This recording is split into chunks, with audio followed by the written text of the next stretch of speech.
I think the earliest memories I have is probably when I would say around 3.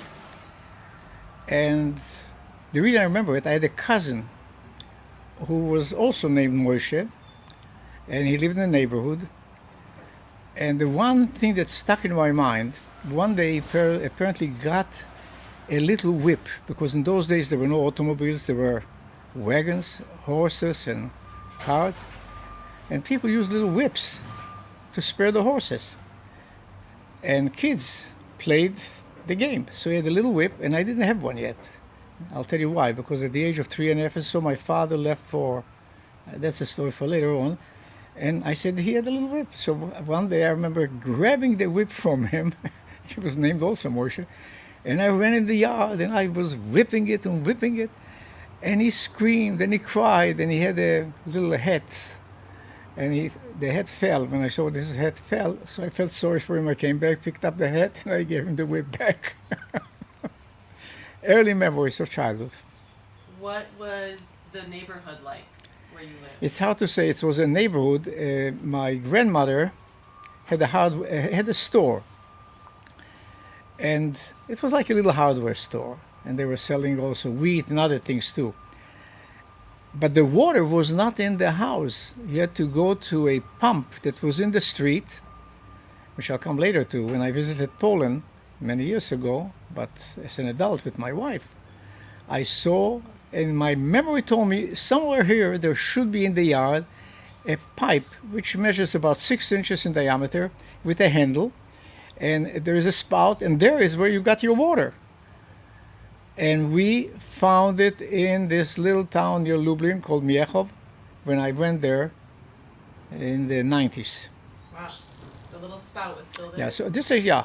So I remember the little kid, but not much later, because my father left in 1993. So what am I talking about? A little bit before that. 1933, the end of 33, beginning 34. I'm 3.5 years old, because he saw the writing on the wall.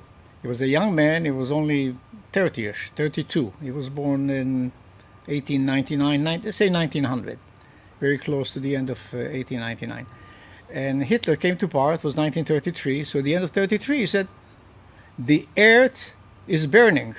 You don't feel it unless you take off your shoes, but I feel it even through my shoes. There is a little land of the Jews. There is a history. He was a very brilliant guy. Studied Talmud, not that he was a book person, but he saw the writing on the wall and was trying to convince all the members of the family, leave everything, business, anything, go with me to the promised land. So they didn't listen. So he went by himself. But only his mother was so upset with him, because she was a widow, that he's not going to help with the business, that she essentially said, okay, I'm not going to help you. What are you doing? You're crazy. You're leaving me alone. I'm a widow, because his father died when the father was 40 years old. It took him to a hospital in the big city of Warsaw, which was the capital of Poland, and there he died. He came back without his father. And he came to Israel at the time. So that's my memory. And then about a year later, we were following him. Wow. And my mother said, don't worry, we'll go to, and soon we'll join him. I have no perception of how long it was. For me, it was very fast. From the minute he left, it was about a year. And I remember using the word repeatedly. And I lived in the winter. I had a little hat, which it was cold, with little flaps on the left and the right to cover your ears, because it was very cold. And there was someone who was helping my grandmother in the store, and he was a Polish guy, because we spoke Yiddish. I think I used Yiddish, maybe a little Polish. So Nastai was his name. I still remember it to the present day. Nastai said, Moishele, he called, Moishele, come here. And the Jews always wore a hat. You didn't go with your head not covered. So Nastai, come, I'm drinking something, and I'll let you have something to drink. And he gave me something. I don't know if it wasn't liquor, but I think he spiced it a little bit. I think it was so delicious. I said, what? So then he said, hey, you want another one? And he took his hat off. I remember it distinctly. He took his big cap. It was a little cap, like a soldier's. Put it on the table. So I took mine, and I put it on the top of the stove. And it almost started catching fire. These are the recollections I have. Yeah. to Israel. Yeah, and on the way, yeah, we go a year later because his mother doesn't want to come, and nobody wants to come, and he had to arrange certificates. It was a process because it took him a year to come, establish, and start working, making whatever he could. And there were some people he knew, but not really relatives to speak of. He was like the pioneer. And he wrote back, nobody wanted to join, so he said he'll arrange a permit. That's called a certificate in those days of the British Empire that was actually in the state of Israel, and they had to issue to you a permit. So they issued the permit. When the permit was issued, it was about 9 months later. 10 months later, we decided to join him. We had the tickets. We had to go, first of all, to visit my mother's mother that was in another city, and that was the first time I met her. Mm-hmm. At least my recollection of her. Mm-hmm. And I remember we came to see her. She was a widow. The first was called Mira, and Mira, one of my brother's daughters, was named Mira. The other one was Bela, like Bela.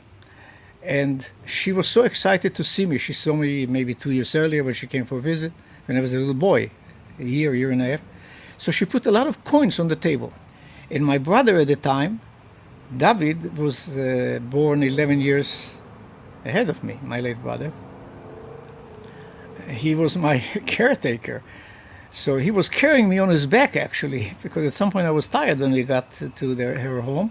But when we got to home, she didn't know what to do with me. So she puts coins on the table. So I started grabbing them, and my mother said, "No, don't touch them." No, she said, "Take them." These are my recollections, the coins, and I wanted the coins. The story, I think it took probably 2-3 days because, 2 days at least, because... No, I say it's a day and a night, most likely. I remember that because we didn't sleep any place.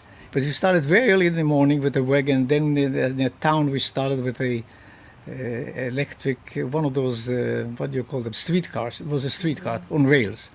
And then we got off. David, who was my brother, and he's 11 years older than I am, so I was almost close to 4. He was 15. He started asking instructions. And I knew some Yiddish, and I knew a few words in Polish too, but Yiddish was what I spoke mostly. So he used the word fetter, and I still remember it. Fetter meant it's not father, fetter. You stop people on the street, and if you saw that they had a beard, look, Jewish, I'm lost. Can you tell me how I get to this little town, which is not here? And this was a big town where we stopped. I forgot the name of it. We got off, as I said, of this... what was it that we were going on the streetcar? So we got off the streetcar from the rails. I remember the rails distinctly.